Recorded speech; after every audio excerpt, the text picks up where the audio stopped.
Paz aos irmãos. Amém. Eu sou grato a Deus por mais um dia na presença do Senhor. Sou grato a Deus por ter me permitido desde a manhã estar aqui na casa do Senhor, me alimentando da Santa Palavra com os irmãos e também externar mais uma vez a minha gratidão, a generosidade do meu pastor que serve o culto a mim. Não tem sido oposição do pastor dessa igreja que os irmãos venham aqui à frente.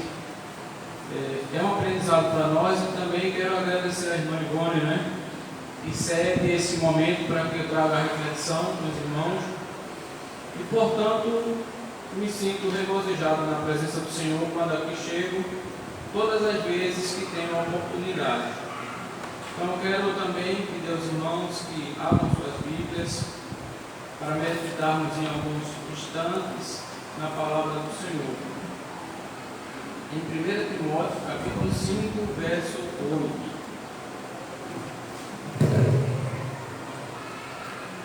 1 Timóteo, capítulo 5, versículo 8.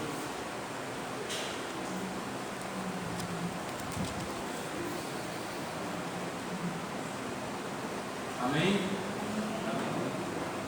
Mas, se alguém não tem cuidado dos seus, e principalmente dos da sua família, negou a fé e é pior do que o infiel ou ímpio, em outras traduções. Então, nós notamos aqui, meus amados irmãos, que a família cristã, ela deve ser alvo de nosso cuidado, de nossa atenção. O conceito de família hoje, na sociedade em que vivemos, ela está um tanto que distante do seu projeto original. Então hoje o conceito de família tem mudado conforme o querer dos homens, de leis absurdas, de mente corrompidas, de homens ímpios que a cada lua, a cada sol, ele inventa um conceito diferente de família e de forma que ele tenta empurrar, uma expressão nordestina, de goela abaixo, essa cultura diferenciada, desses valores distorcidos do conceito família na sua concepção original. Meditaremos em um tema que escolhi para essa noite: as leis de Deus para a família. Então, como já disse, nosso conceito de família, nossa definição de família, ela não tem nada a ver com isso que a mídia tenta empurrar de goela abaixo para nós. O nosso conceito de família não está nos que os jornais, que as revistas, que pessoas vai nas TVs dizer o que é a tendência de família, mas nosso padrão de família tem uma fonte, tem um endereço que se chama Bíblia Sagrada, Palavra de Deus, a revelação de Deus para o homem. A família é uma instituição criada por Deus. É imprescindível a existência, a formação e a realização integral do ser humano, sendo composto de pai, mãe e filhos.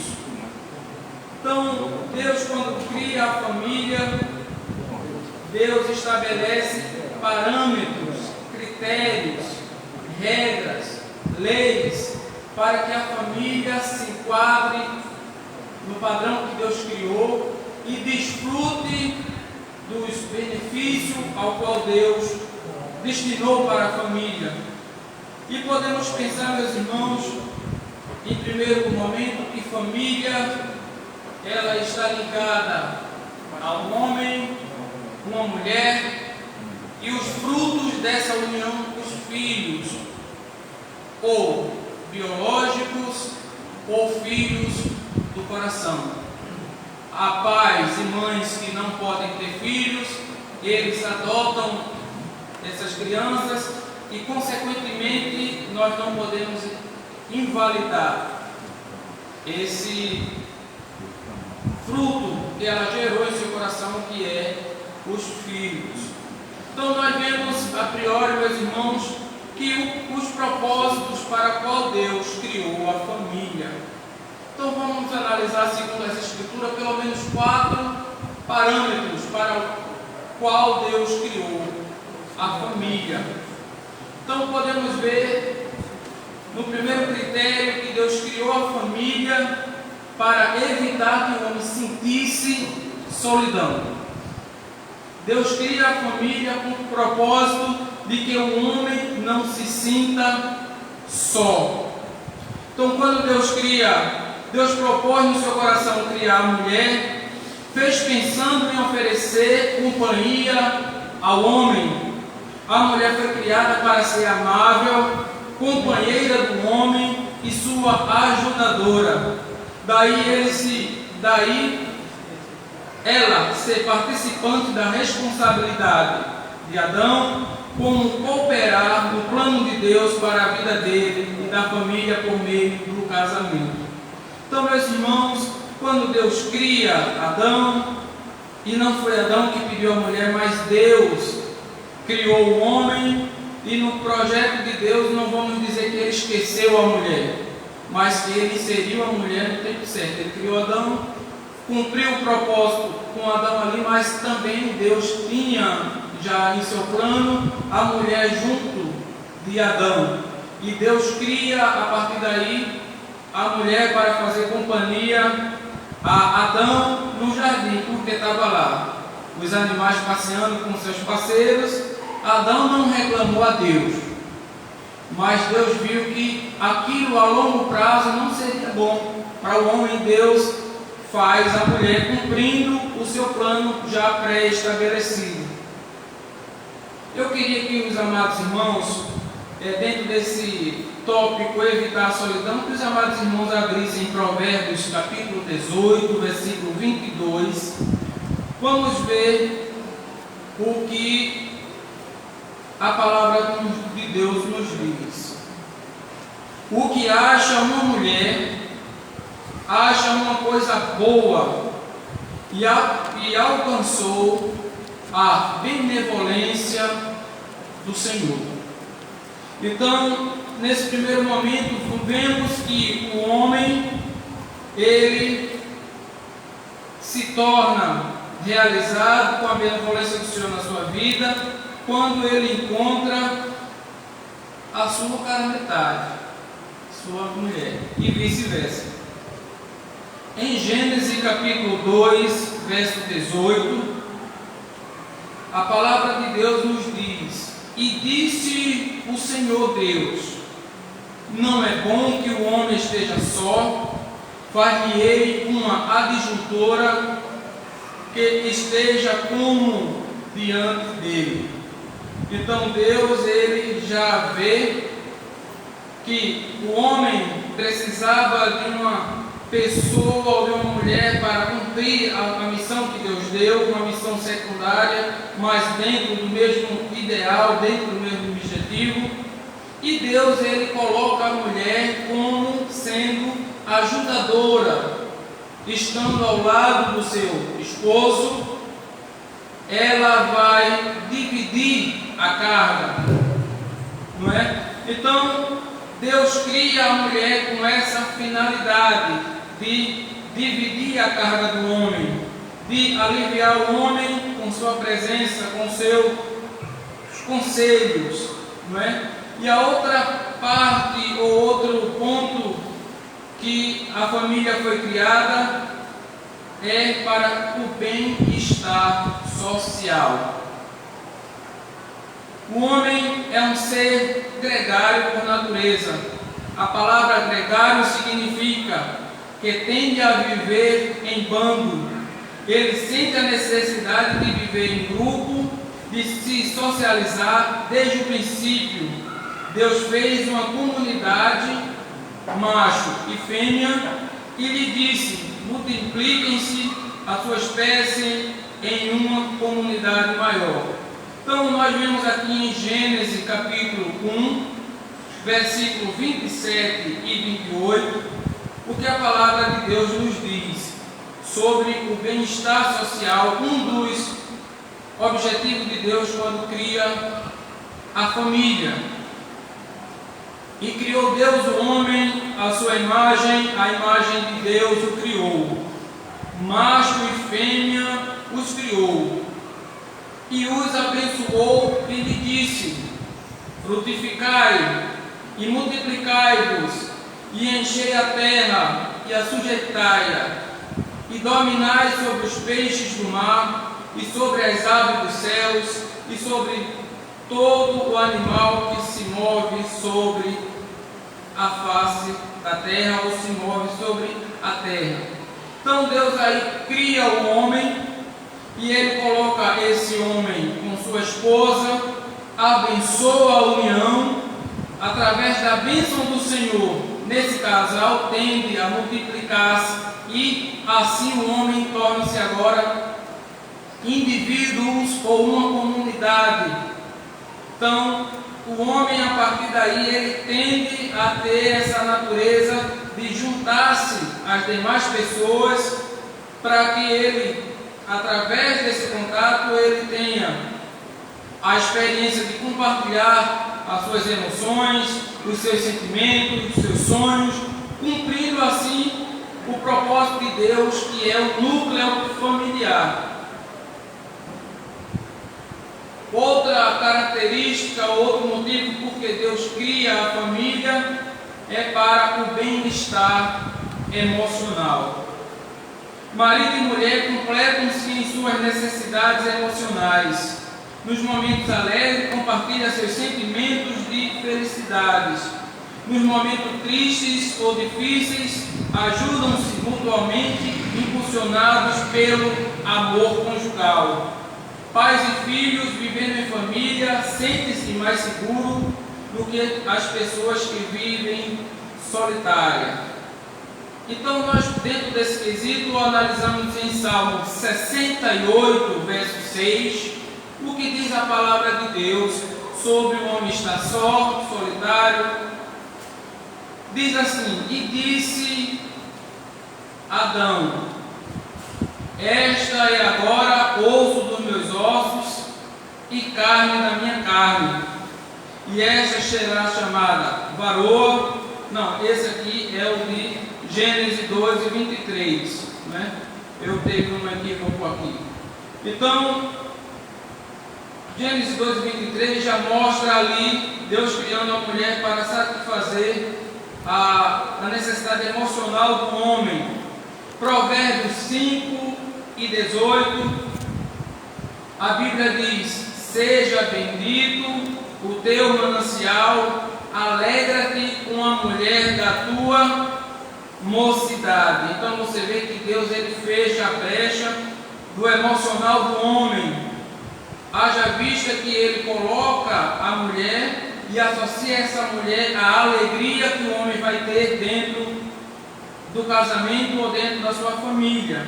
Agora, Salmo 68, verso 6, diz a palavra de Deus: Deus fez que o solitário viva em, liberta aqueles que estão presos em grilhões, mas os rebeldes habitam em terra seca. A parte A do versículo: Deus fez com que o solitário viva em família. Então, quem tende a matar a solidão do solitário, a tristeza do solitário, é Deus. E como Deus faz isso?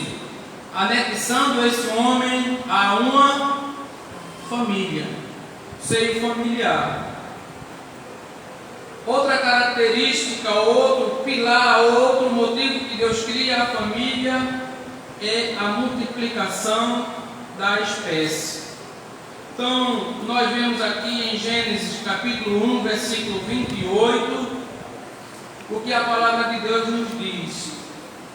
E Deus os abençoou e lhe disse: frutificai e multiplicai-vos, e enchei a terra e sujeitai-a, e dominai sobre os peixes do mar, e sobre as aves dos céus, e sobre todo animal que se move sobre a terra. Então Deus cria agora o homem com a finalidade, junto com sua esposa, dentro do núcleo familiar, para ele dar continuidade à sua espécie. Então, um dos motivos que Deus cria a família é para que esses seres gerados por Deus, abençoados por Deus e inseridos numa família, ele dê continuidade aos seres humanos, aos futuros pertencentes daquele grupo. E quando isso acontece, irmãos, é gerado no coração do homem uma alegria indescritível. Então hoje nós podemos ver aqui, se cada um pegasse um bloco de papel e fosse descrever o que nós vimos no rosto do pastor Gilmar, o que nós vimos na expressão da irmã Valéria, a alegria que eles sentiram quando mais um membro da sua família é apresentado à igreja e diante de Deus, a alegria que se passa no coração dele, dando assim a entender qual foi o projeto original de Deus, que os filhos que viessem com esse propósito, trazer alegria, sorriso, doçura. Então eu acredito que quando o pastor está em casa com seus netinhos, o coração dele fica mais leve do que uma pena. Não preciso nem responder, pelo rosto dele vocês já viram. Então Deus cria a família e dá essa ordem: frutificai-vos e multiplicai-vos, encher a terra. Então, quando isso acontece no seio familiar, numa família constituída por Deus, o homem que outrora era solitário, agora passa a ser marido, depois pai, depois avô, depois bisavô. Ele sabe do que Deus estava querendo que ele sentisse quando Deus dá essa ordem: frutificai e multiplicai. Uma das coisas suaves dentro de uma família é a anexação de mais um ente querido. Quando chega, traz doçura, renova os laços familiares, traz sorrisos, traz gargalhadas de contentamento. E quando isso acontece, está se cumprindo o que Deus quis originalmente para a família. Então nós vemos, meus amados irmãos, agora dentro desse contexto, que nós cristãos temos de ter a consciência que a família tem de ser preservada, zelada, cuidada de coisas externas, de valores externos que vêm desagregar a família. Então, para isso, nós temos de ter sempre o pai de família, a mãe de família, tem de ter ao seu alcance um referencial onde ele vai se refugiar para proteger a sua família. E esse primeiro refúgio é a Bíblia Sagrada. A Bíblia Sagrada, ela é o manual da família. O nosso padrão, como disse, não é revistas, não é acompanhar ou copiar modelo de artistas, de celebridades, de pessoas famosas que brilham por aí, às vezes fora do projeto de Deus, mas nosso modelo de preservação de família é a Bíblia Sagrada. Então, nós vemos, meus amados irmãos, que dentro da palavra de Deus, olhando esse manual, nos enquadrando nela para proteger nossas famílias, nós vemos que Deus, ele foi cuidadoso. Nós vemos que Deus, ele projeta a família, mas ele cria sessões a serem observadas e distribui para essas pessoas, para o marido, para o filho, para a esposa, as suas funções dentro da família. Então, um desses princípios que Deus cria é que o esposo tenha a sua responsabilidade. Em Efésios capítulo 5, versículo 28 a 30, Deus, ele dá ao homem a orientação como ele deve guardar a sua família, como ele deve ser transitável dentro da sua família, como é que ele deve ser atento à necessidade da sua família e como ele deve proceder no seio familiar. Efésios capítulo 5, verso 28 a 30, diz a palavra de Deus: assim devem os maridos. Eu queria que a igreja repetisse só essa partezinha aqui, que eu vou parar e vocês dão continuidade, só essa palavra. Assim devem os maridos. Assim devem os maridos fazer o que, irmãos? Então, Deus, quando cria, disse: o marido deve, não é gostar mais ou menos, não é tolerar, não, ele deve amar. E a Bíblia diz que o amor é paciente, sofredor. Então, nós vamos de benigno, né, pastor? Vai querer o bem daquele relacionamento. Então, a Bíblia diz em Efésios que assim os maridos devem amar a sua própria mulher como ao seu próprio corpo. Aí você passa na sociedade, vê os homens tudo deformado no corpo deles, né? Aí você deve, se ele ama assim o corpo dele, imagina dentro da casa dele, né? Mas não vem a questão agora. Então, o marido tem a obrigação de amar sua esposa.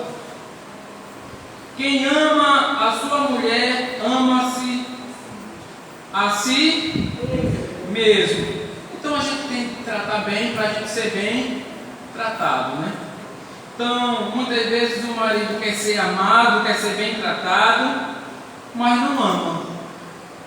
Não oferece à esposa o seu melhor, a sua dedicação.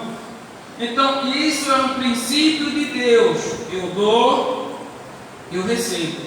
À medida que eu protejo o meu cônjuge, eu estou me protegendo. À medida que eu amo, eu estou sendo amado. Então Deus cria essa responsabilidade para o homem. E diga-se de passagem, para mim não é dificuldade isso, amar minha esposa. Então Deus, ele dá essa responsabilidade a nós, os homens, porque nunca ninguém aborreceu a sua própria carne, antes a alimenta e sustenta, como também o Senhor a igreja, porque somos membros do seu corpo. Então a Bíblia já diz que o homem aqui, ele deve alimentar o seu casamento, ele deve alimentar assim como ele alimenta a sua própria carne. E a gente não, olhando numa palavra simples, você não só come de manhã, você não só almoça, você toma café, você tem seu lanchinho, você tem seu almoço, você tem sua janta, e tem gente que ainda ceia para dormir. Uma conotação com esse versículo é que o amor desprendido pelo homem à sua esposa, ele deve ser contínuo. O homem tem que ser benigno e amoroso de manhã, de tarde, à noite. Então, a palavra de Deus, ela dá esse critério. O homem tem a responsabilidade de guardar sua família com o seu amor e com a sua dedicação, e alimentar esse casamento, e alimentar essa união, e alimentar esses momentos felizes. Em Colossenses capítulo 3, verso 19, vamos ver o que a palavra de Deus diz sobre a responsabilidade do homem dentro da família. Vós, marido, amai a vossa mulher e não vos irriteis contra ela. Essa palavra irriteis, assim, quando eu preparava esse estudo, eu digo: Senhor, me ajuda a ser mais paciente.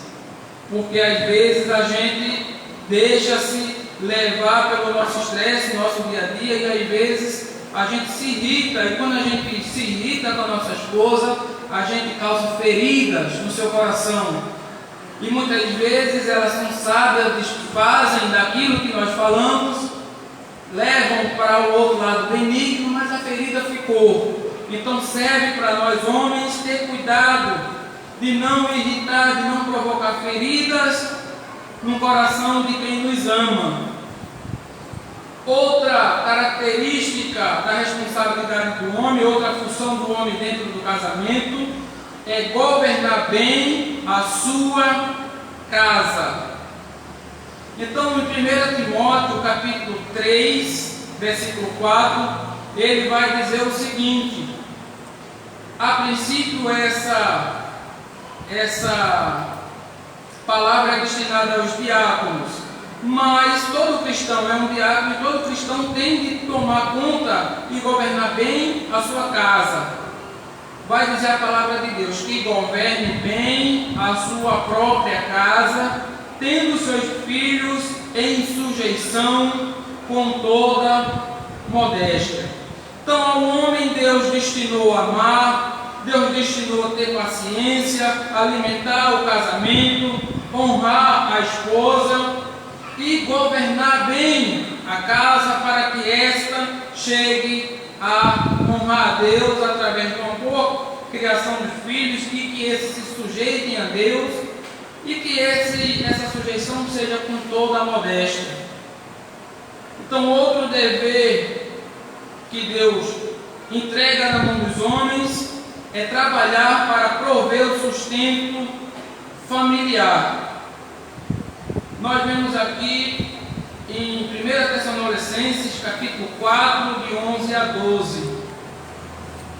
E procureis viver quietos, e tratar dos vossos próprios negócios, e trabalhar com as vossas próprias mãos, como já vos temos mandado, para que andeis honestamente para com os que estão de fora, e não necessiteis de coisa alguma. Outra função do homem que Deus entrega em suas mãos para cuidar da sua família é que ele seja sacerdote do lar. É triste quando abordo esse assunto aqui de púlpito, ver que muitos homens já perderam essa característica ou não obedecem mais esse princípio que Deus entregou em suas mãos, de forma que seus lares já não obedecem a Deus, e vai pesar sobre o homem quando Deus pedir contas, não é? Então vejamos o que a Bíblia diz em Gênesis capítulo 18, versículo 19. Porque eu tenho conhecido que ele há de ordenar aos seus filhos e à sua casa depois dele, para que guardem o caminho do Senhor, para agirem com justiça e juízo, para que o Senhor faça vir sobre Abraão o que acerca dele tem falado. Em Jó capítulo 1, verso 5, nós vemos o seguinte: sucedia que, tendo decorrido o turno de dias dos seus banquetes, enviava Jó e os santificava e os levantava de madrugada e oferecia holocausto segundo o número de todos eles. Porque dizia Jó: porventura pecaram meus filhos e blasfemaram de Deus no seu coração. Assim fazia Jó cotidianamente. Então você vê, tanto Abraão como Jó, eles tinham essa função de serem sacerdotes de sua família, de guardarem os seus filhos, ensinando-os as doutrinas vitais para uma fé saudável. Outra função do homem é conceder a devida benevolência à sua esposa. Em 1 Coríntios capítulo 7, versículo 3, A parte B diz: o marido pague a devida benevolência, e da mesma sorte a mulher ao marido. Então você vê, meus amados irmãos, que dentro de um casamento o homem é devedor à sua esposa de ser benévolo com ela. Então Deus cria o homem e dá a responsabilidade dele ser benévolo à sua esposa, e que a sua esposa da mesma forma seja uma pessoa benévola ao seu marido dentro do lar.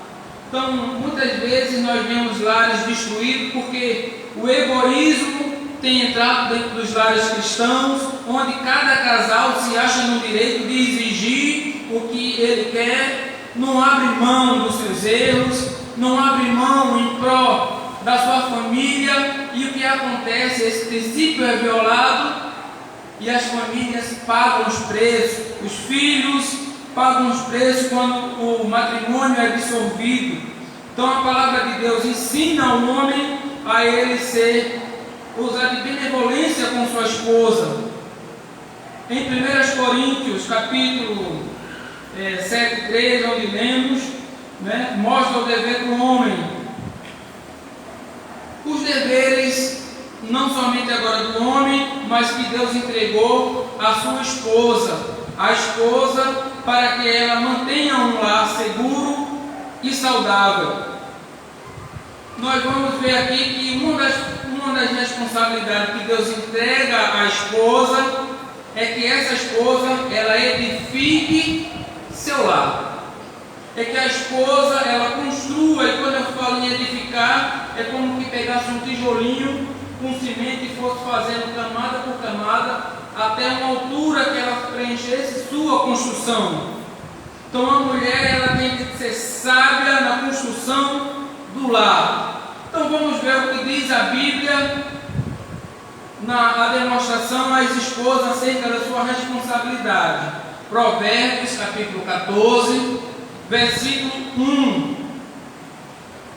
Toda mulher sábia edifica a sua casa, mas a tola derriba-a com as suas mãos.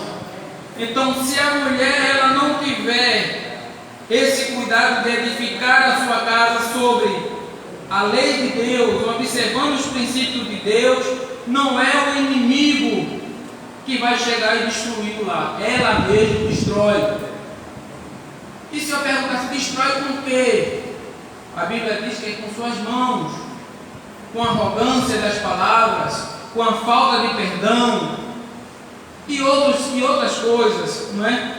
Então a Bíblia ela diz que a mulher sábia ela vai atentar para proteger a sua família na edificação diária pela palavra de Deus.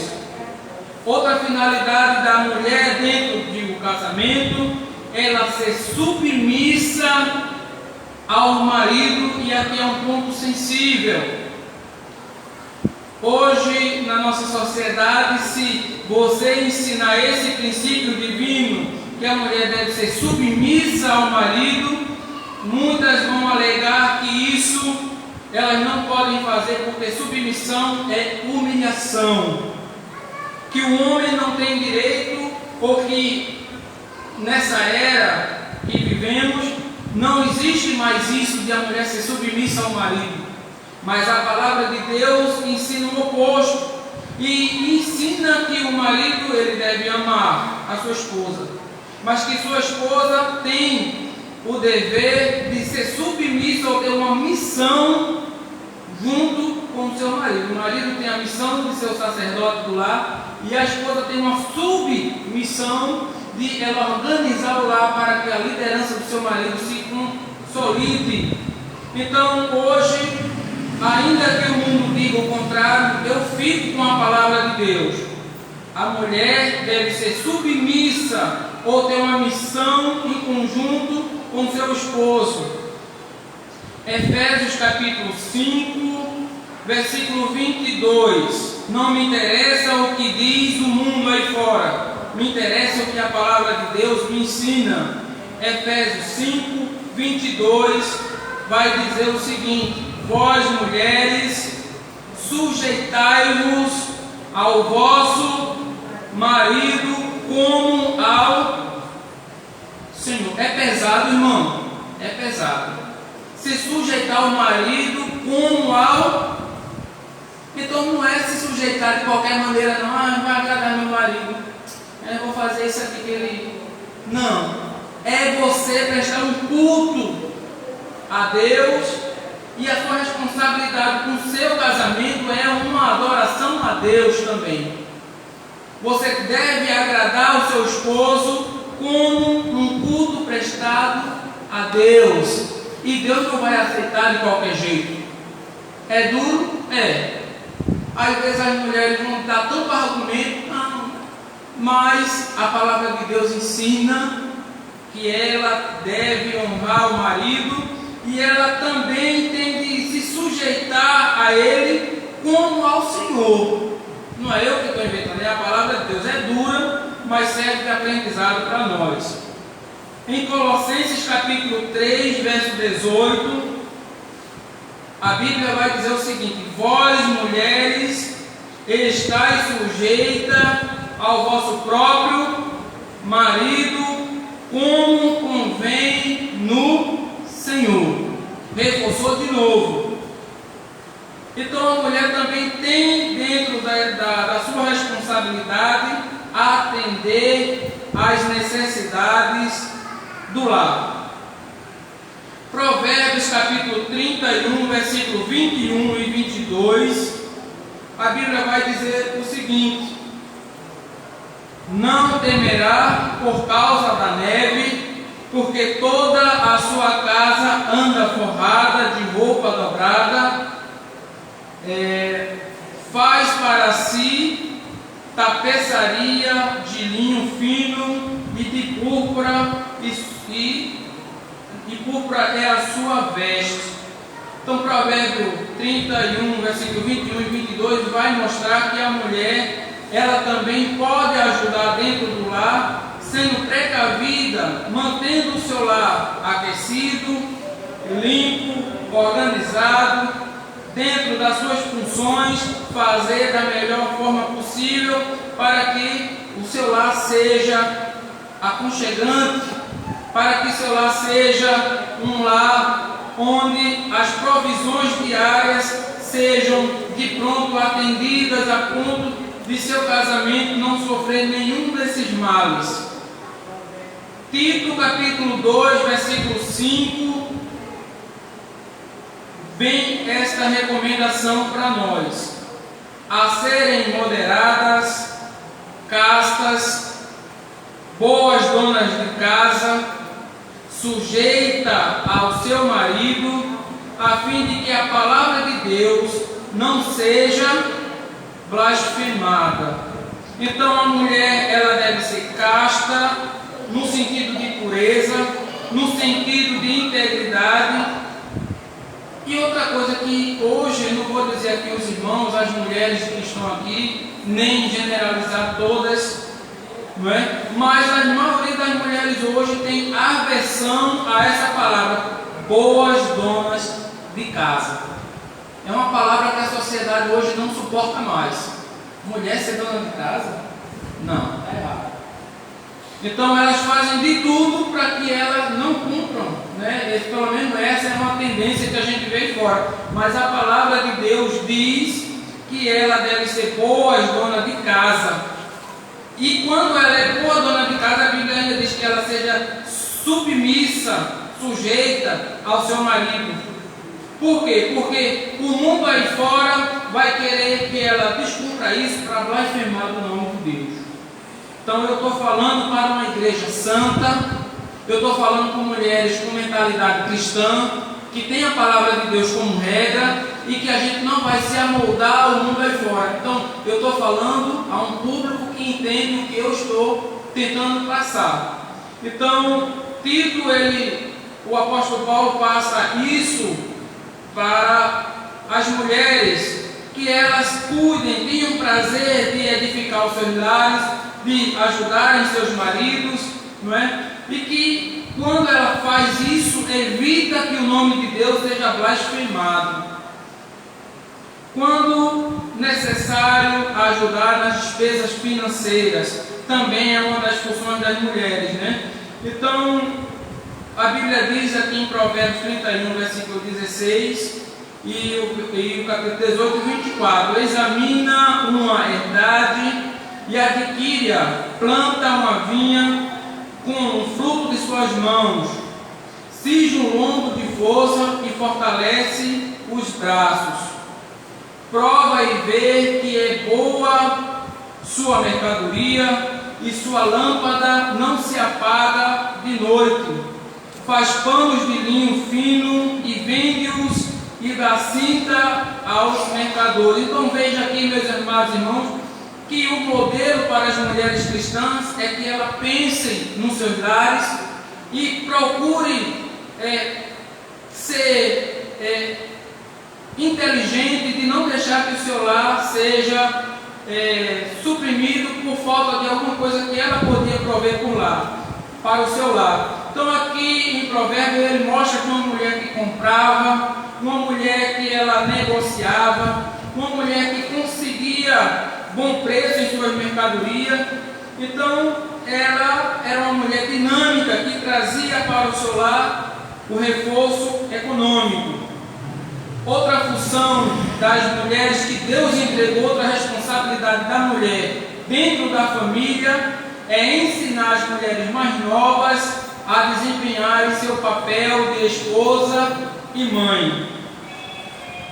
Nós vemos aqui em Tito, capítulo 2, de 3 a 5, o que Paulo vai passar para nós. As mulheres idosas, semelhantemente, que sejam sérias no seu viver, como convém às santas, não caluniadoras, não dada a muito vinho, mestras no bem, para que ensine as mulheres novas a serem prudentes e amarem seus maridos e amarem seus filhos, a serem moderadas, castas, donas de casa, boas donas de casa, sujeitas ao seu marido, a fim de que a palavra de Deus não seja blasfemada.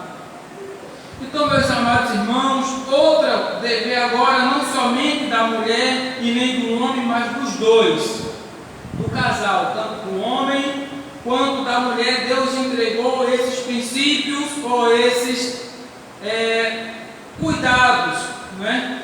Então nós vamos ver aqui que dentro desses cuidados Deus entregou aos pais o dever da disciplina para o filho.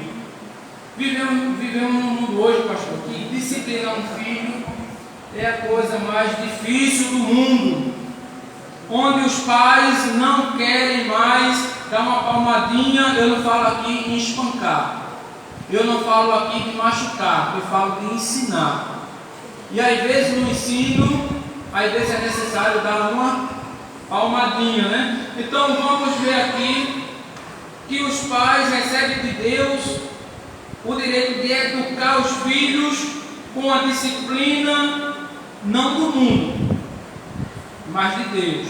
Não de espancar, nem matar seu filho, nem de torturar seu filho, mas dentro do parâmetro de Deus. Deus quer que os pais sejam firmes na educação dos filhos, não é? Então vamos ver em Provérbios capítulo 13, versículo 24: o que retém a sua vara aborrece ao seu filho, mas o que ama ao seu tempo o castiga. Então hoje eu entendo bem o que a palavra de Deus nos ensina, porque muitas vezes meu pai me pegou, né, no momento assim que naqueles dias eu não gostei muito, mas hoje eu entendo o que o meu pai estava fazendo, moldando o meu caráter. Então quando o pai não disciplina seu filho, quando o pai retém a disciplina porque quer agradar seu filho, então ele faz o quê? Ele aborrece seu filho. A Bíblia diz que essa é uma atitude que, de vez de ser benéfica, ela é uma atitude que desagrada a Deus, porque ela está aborrecendo ao próprio filho, porque mais tarde esse filho vai crescer e o pai vai passar vergonha, não é? Então, a Bíblia também diz em Provérbios 22, verso 6, o seguinte: instrui o menino no caminho em que deve andar, e até quando envelhecer não se desviará dele. Provérbios 22, verso 15, vai dizer o seguinte: a astúcia está ligada ao coração do menino, mas a vara da correção a afugentará dele. A astúcia está ligada ao coração do menino, ou seja, é natural das crianças elas terem esse instinto de ser astuto, de ser desobediente, de a gente dar uma ordem e a gente vira as costas e ele faz de outra maneira. Você diz uma coisa à criança porque é do coração da criança, mas a disciplina do pai, a firmeza do pai e da mãe, ele faz com que essa criança ela saia desse caminho. E a vara, quando a Bíblia fala de vara, não fala de alisar não, irmão. Vara, às vezes é pancada mesmo, é lapadinha mesmo nas pernas para a criança voltar para o caminho certo. Então, Provérbios 22, verso 6, instrui o menino no caminho em que deve andar, e até quando envelhecer não se desviará dele. Instruir aqui é ensinar no pé do ouvido, é mostrar didaticamente ao seu filho o caminho que ele deve andar. Em Provérbios 22, 15, a palavra de Deus diz que a criança é natural dela ter astúcia no coração, mas que a vara do pai e da mãe afugentará dele. Então, essa astúcia sai quando o pai e a mãe às vezes é firme para cobrar da criança e para educá-la e assim afugentar dele essa astúcia. A Bíblia diz em Provérbios 23, 13 e 14: não retires a disciplina da criança, porque fustigando-a com a vara, e quando fala vara aqui, não é alisar não, viu? Fustigando com a vara, nem por isso morrerá. Então, para muitos pais, às vezes dá um castigo, pastor. Pensa, não, se eu fizer isso, meu filho vai morrer. Vai morrer se eu pegar mais firme. E a Bíblia diz o contrário: que se eu pegar firme com meu filho, essa correção não vai matá-lo. Não é? Então, Provérbios 29, 17, ele começa com uma palavra pesada: castiga o teu filho e te fará descansar e dará delícias à tua alma. A alma de quem? A alma do pai e da mãe. Mas o texto começa: castiga o teu filho. E a gente não está falando de espancar, a gente não está falando de maltratar, a gente não está falando de agredir a criança em nenhum dos sentidos, mas ser firme, de castigar, às vezes contrariando o desejo daquela criança de fazer o que ela quer. Quando o pai se posiciona, a mãe se posiciona, a criança ela vai dar prazeres, alegrias ao pai no futuro. Mas esse estudo é muito abençoado e eu quero só pular aqui, pastor. Deixa para outra oportunidade, né? Então eu quero apenas destacar os ataques pós-modernos à família. Então hoje a família cristã ela está sendo atacada, ela está sendo perseguida, ela está sendo achacoalhada para que ela se amolde à cultura do mundo. E algumas coisas estão sendo ensinadas à família, às famílias, algumas coisas estão sendo forçada que a família adote para que ela saia do propósito de Deus. E quais são esses ataques? A Bíblia vai dizer, né, que não a Bíblia, mas nós podemos ver aqui que um dos ataques do inimigo é o incentivo ao divórcio. As mídias, a televisão, os jornais, as revistas, elas não querem que as pessoas enfrentem problema dentro do seio familiar. E o que ela pede é o quê? Se você não está gostando do ambiente familiar, se você se separe, se afaste. Então essa é uma arma do inimigo e tem entrado em muitos lares. A mídia tem dado grande incentivo à prática do divórcio, consequentemente tornando a prática comum na sociedade.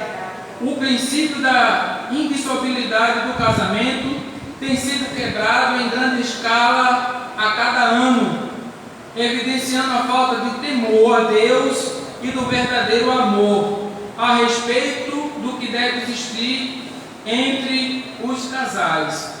Então, a natureza indissolúvel do casamento vem desde a sua origem em Gênesis 2 e 24. Jesus disse que esse registro bíblico fala que o casamento é insolúvel. Então nós vemos aqui em Gênesis 2, 24 que Deus disse: portanto, deixará o varão, o seu pai e a sua mãe, e apegar-se-á a sua mulher, e serão ambos uma só carne. Então, quando o homem se junta com sua esposa, no matrimônio diante de Deus, ele no mundo espiritual está ligado a uma só carne com a sua esposa. Então a modernidade, as invenções humanas não é capaz de dissolver essa união criada e estabelecida por Deus. Então quando o homem consegue separar da sua esposa, a esposa do seu marido, ele causa uma ruptura dentro dessa união, mas ele não consegue se separar espiritualmente da sua esposa. E quando ele contrai outros casamentos que não forem pelos motivos que iremos ver aqui, ele está em adultério, e ela também. Então essa é uma prática que o mundo empurra para dentro, quer empurrar para dentro da igreja, para que os cristãos vivam em pecado e se amoldando à cultura do mundo. Vamos ver o que diz Mateus 19, versículos 5 e 6. E disse: portanto, deixará o homem pai e mãe, e se unirá à sua mulher, e serão os dois uma só carne. Assim, não são mais dois, mas uma só carne. Portanto, o que Deus juntou, não separe o homem. Então a mídia, então o mundo, então essas tendências, ela não pode empurrar de goela abaixo essa ideia do divórcio. Então é uma prática abominável por Deus. Nós vemos aqui em Mateus 19, versículo 9: eu vos digo, porém, que qualquer que repudiar a sua mulher, a não ser por causa de prostituição, e casar com outra, comete adultério. E o que casar com a repudiada também comete adultério. É um assunto pesado? É. Todos podem suportar essa palavra? Não. Porque não convém negar o seu desejo.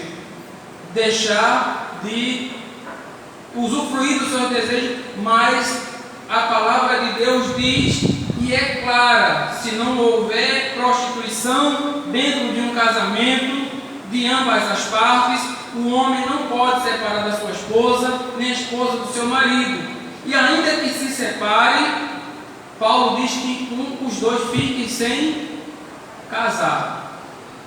Se o casal separa, sem ter o motivo aqui, a prostituição de um dos cônjuges, quem casar com ambas as partes está em adultério. É duro, mas é a palavra de Deus. Eu estou lendo a palavra de Deus, eu não estou inventando nada, não é?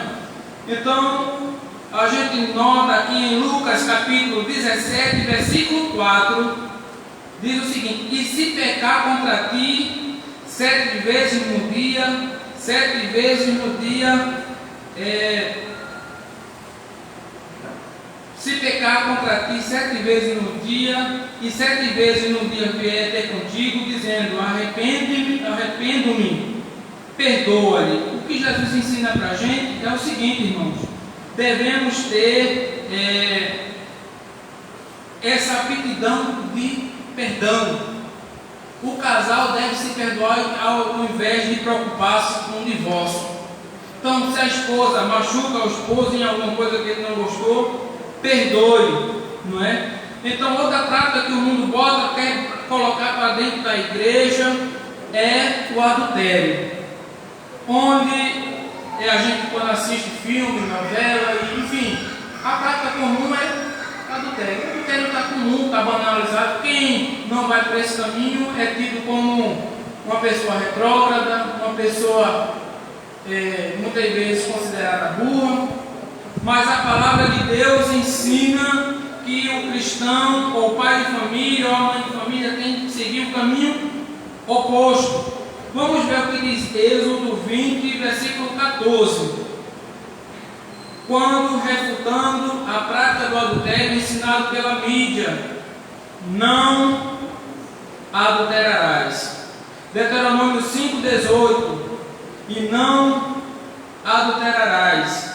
Mateus 5,27, ouviste o que foi dito aos antigos, não cometerás adultério. Romanos 13, versículo 9, com efeito não adulterarás, não matarás, não furtarás, não darás falso testemunho, não cobiçarás, e se algum outro mandamento. Tudo que nesta palavra se resume, amarás o teu próximo como a ti mesmo. Então vemos, meus amados irmãos, que Satanás ele tem usado essas armas contra a família. Então, a falta de perdão, o adultério, o modernismo, a cultura do mundo tem fascinado muitas vezes os crentes. É triste, mas muitas famílias têm se amoldado ao mundo e, como consequência, têm destruído seus lares e sua família.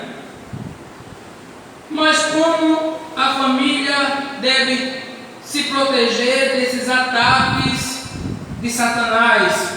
Esse ataque do mundo sem Deus, do príncipe do ar, das potestades do ar, que agora atua nos filhos da desobediência. Como o cristão deve se precaver disso e que arma usar? A Bíblia diz que o cristão deve santificar o seu lar. Levítico 20, 26 diz: e ser-me-eis santos, porque eu, Senhor, sou santo, e separei-vos dos povos para seres meus.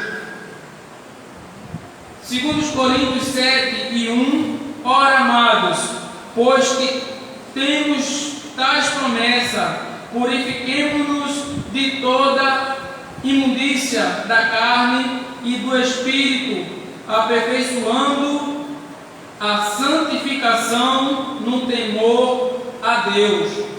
1 Tessalonicenses 4, 7, porque não nos chamou Deus para a imundícia, mas para a santificação. Então, a santificação no lado dos cristãos deve ser prioridade. É uma arma contra Satanás. Outra arma contra Satanás, e é triste ver que isso não acontece com regularidade, é a prática do culto doméstico.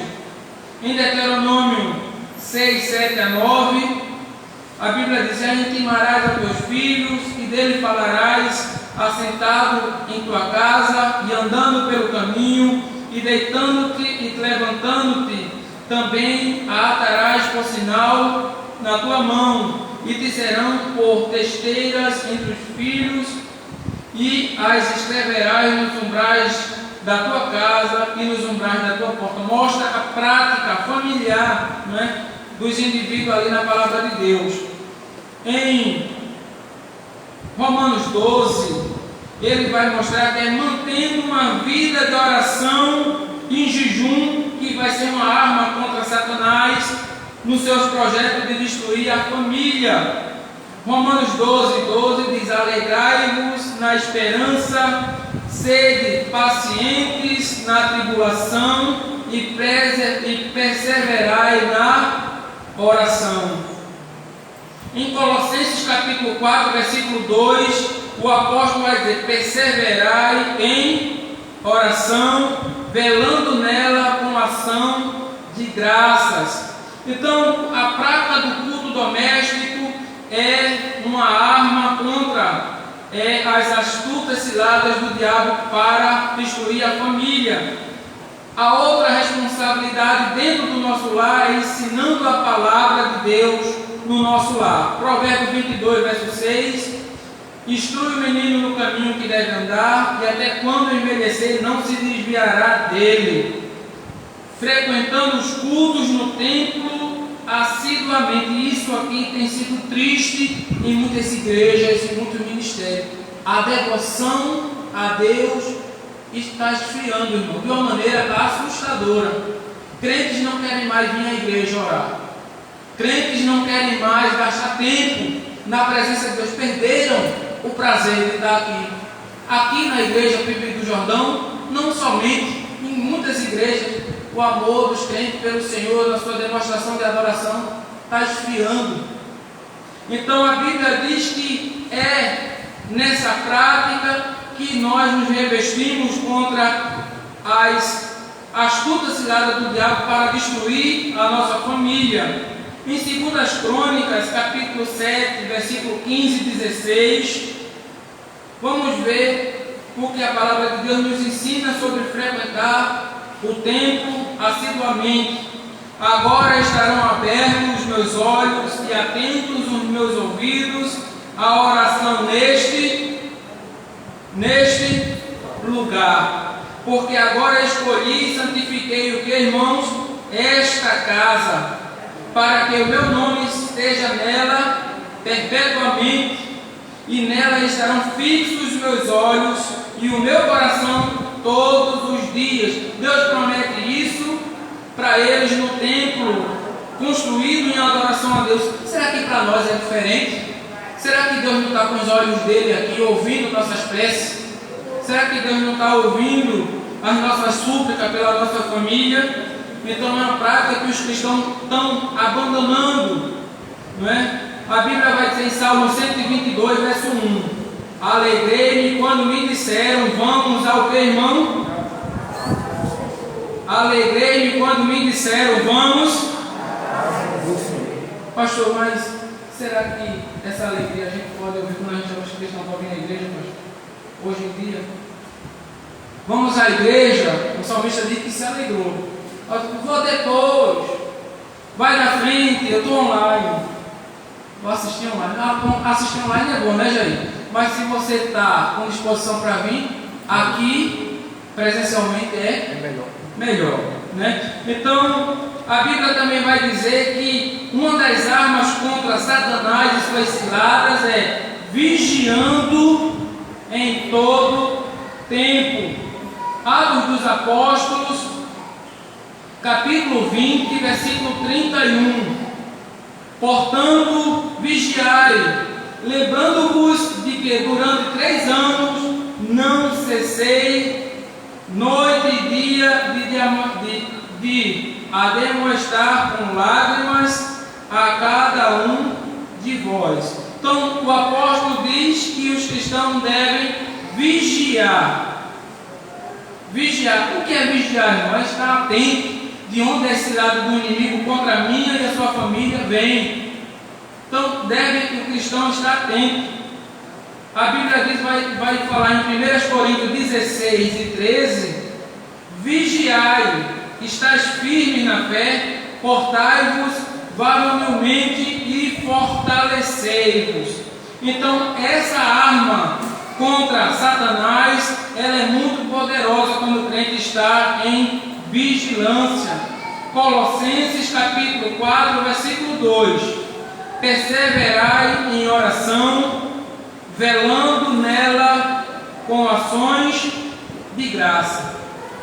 1 Tessalonicenses capítulo 5, versículo 6 a 10: não durmamos, pois, como os demais, mas vigiemos e sejamos sóbrios, porque os que dormem, dormem de noite, e os que se embebedam, embebedam-se de noite.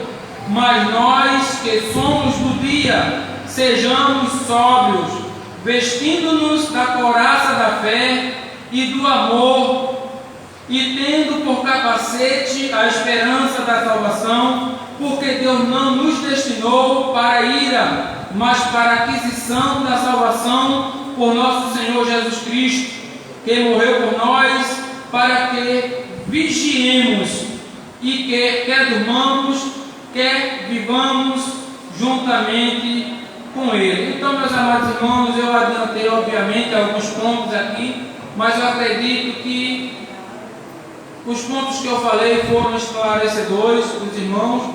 Então, meus irmãos, vamos orar, vamos nos revestir de Deus, vamos botar a prática da leitura da palavra de Deus, vamos analisar os princípios de Deus para a nossa família, porque nossa família ela só se encontrará sólida, nossa família só se encontrará no projeto original de Deus se ela trilhar esses princípios, se ela tiver no seu seio a prática do perdão, a prática da ajuda mútua, a prática da santidade, do ensino da palavra, se ela tiver em vigilância no que o inimigo tenta empurrar para dentro das nossas famílias, no que o mundo ensina para os nossos filhos na escola, e só com a palavra de Deus é que o crente e que as famílias alcançarão o projeto original de Deus. Então, portanto,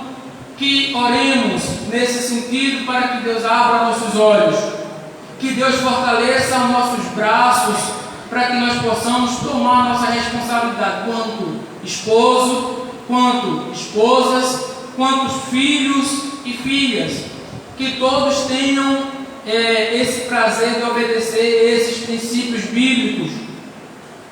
Outra oportunidade, se assim Deus me conceder, eu abordarei os outros pontos, né? Mas por hoje eu peço perdão aos irmãos pela hora que me estendi, mas acredito que era necessário abordar esses pontos. Então, portanto, que Deus abençoe os irmãos, continue orando por mim, pela minha família, e devolva a palavra à irmã Ivone. Deus abençoe.